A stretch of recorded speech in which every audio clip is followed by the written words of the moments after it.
Hello everyone and welcome back to another episode of What You're Gonna Watch. Today for episode 14, Paddington 2, as you suspected. So I actually thought I watched this movie, and so I didn't do a recap, and then I had to figure out what went on in this movie, and I wasn't quite sure, so I had to do a recap, and it turns out I've not seen this movie. And for someone who thought they'd seen this movie, it was definitely very not kind of expected and definitely intriguing. So let's get into it. So I'm actually going to go ahead and start with the description, which is Paddington, now happily settled with the Brown family and a popular member of the local community, picks up a series of odd jobs to buy the perfect present for his Aunt Lucy's 100th birthday, only for the gift to be stolen. So reading the description and watching the movie, the way they have their descriptions for each of these movies is kind of interesting. Like, it makes it kind of seem like everything is normal and everything happens, and then it's just like completely different. Like, I can't even explain. Like, the plot, I don't even know. So starting off with writing and story, just like the last one, I gave this one a 5 out of 6. So pretty much everything was like good about this story. The main reason I gave it a 5 out of 6 instead of a 6 out of 6 was basically just because this entire movie was about a book, which I'm not saying is a bad thing, but it's just kind of interesting once you realize that this entire movie, everything in this movie is all because of a book that he's trying to buy for his Aunt Lucy. But it's also like this entire thing is about getting a book, and then in the end, you realize that the book doesn't even matter in the first place. So, it's kind of interesting. More like a 5.5, I guess, but still a 5-star. And one of those things that really makes it go above and beyond, is definitely Miss Bird. I think how her old age, means pretty much nothing. She does insane amount of things. It's crazy. You wouldn't expect her to do, or just any older person like that. But no, she proves you wrong every time. Does a whole bunch of stunts. It's pretty cool. And of course, try not to give too much away, but nothing also seems rushed in here. Especially some of the jail scenes, when he has a certain amount of time until his aunt's birthday, but he ends up in jail, and it's and then there's also a scene where he's underwater, and you would figure they would try to rush and hurry up, but they don't really. So I don't know, I didn't think a bear could hold their breath underwater for that long, or a human for that matter. Well, a human, yes, but I don't think Miss Brown has had any practice, so it's kind of interesting and cool that she could just do that right off the bat. Alrighty, next up is performance, which we gave a 5 out of 6 again. Which the performance, it kind of has to be good to some degree, because, they're talking and interacting with a bear that doesn't even exist, so, And the voice acting for Paddington is also amazing. I feel like his voice kind of actually matches him. Imagine Paddington, it just makes sense. Which was done by Ben Whishaw, who was the leading actor winner 2013. Which I watched a few videos from him that he's made just to clarify, if this is Paddington's voice, does he actually sound like Paddington, or does he have to make the voice? And it sounds like a bit of both. He kind of just sounds like Paddington, but he also kind of sounds like he has to make the voice a little bit, so it's a little bit in between.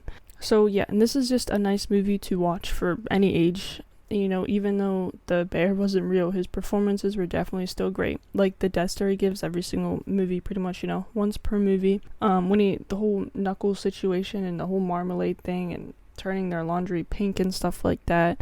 Just every time he tries to do something, he always has good intention, but half the time it always turns out worse than it actually is. So yeah, but he's always still so upright and such a nice, lovely bear. Also, if it was up to me, this entire show would be a 6 out of 6 everywhere. All 3 of these movies would probably be a 6 out of 6, except for the third movie, which we'll get to in the next episode. But I'm trying to be a little bit more what is the word? A little bit more hardcore, a little bit more stricter on how I rate these shows, just so every show isn't a 6 out of 6, because every single movie and show that I watch would probably be 6 out of 6.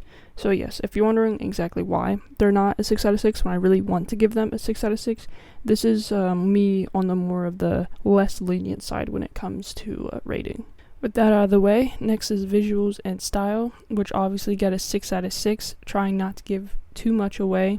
There's a lot of color and character in all the Paddington movies. Paddington with his classic outfit, little red hat, little raincoat, used to be Mr. Brown's, really nice. And the small town also seems to just be full of color, the little neighborhood they live in, except for, some people's houses, like the evil people's houses. So especially the scene only to be described as what in the world, when the prison got flowers. So basically, like, after Paddington ended up going there, of course Paddington cheers everybody up, including the prison, which got a whole bunch of flowers, redecoration, everything like that. Like, there was a lot of color, a lot of pop, there was a lot of everything in that scene, pretty much. So yeah, the style is like a meticulous, like everything is there kind of like for a reason. And like the CGI making Paddington look super nice in all the movies, which makes it easier because, they do it in the first movie, they pretty much just get the copy paste in the second movie. That's what I've read, and that makes a lot of sense. Next up, the emotional impact, which I gave another 6 out of 6, because this was really good at showing or telling emotion. So, like, pretty much throughout the movie, there wasn't, like, any points where you weren't happy, laughing, shocked, or just mind blown or something. And at one point, I had to, like, tell myself, like, I knew this moment wouldn't last very long, so it was like a sadder moment, but I knew what they were trying to get. I just knew it wouldn't happen, right? So I was like, I don't need to cry, don't cry, which I didn't, and it ended up being all right anyways. So there weren't any really particularly like boring or bland parts, pretty much just having you guessing what's gonna happen next. So the ending was also a bigger emotional moment. It's just when things got crazy and you thought, it can't get any more crazier than this. Oh, but it does. It did. It really did. So yes, this movie will not fail you in any department, pretty much. The emotional value is really good. You're only missing out on yourself by not watching this right now. Next up, we have the entertainment value, which I gave another 6 out of 6 because I was really into it. It was really good because I thought I watched this movie, but apparently I have not, because it's kind of a hard movie to forget. So this got 6 stars because it's easily rewatchable and very easy to be very into it. It's not too long, not too short. It's about an hour, 43 minutes, and there's no need to take any breaks or pauses unless, you have to. Yeah, so this movie is aimed at children, being PG, so the younger audience may enjoy it a little more, but anyone can really enjoy it, just as I did. I'm not a young child anymore. I mean, I'm still pretty young, but the point is, anyone can watch it, everyone should watch it, and no one will regret watching it. Alright, next up we have last up pretty much, we have the cost versus production, which I gave a 5 out of 6. So this one was a little hard to find, some of like the facts and things about this, because they were all just kind of saying mostly different things. So profit-wise, I've seen things saying they made about 40 to 50,000 in profit, up to about 55 million. I've also said that's estimated they made way more than that, over $100 million in profit. And then the gross income that they made is around $128 million for this, which had a budget of about $40 million. So getting about $128 million for only doing a $40 million movie, I think that was pretty nice. That's pretty much what put it up there a little bit.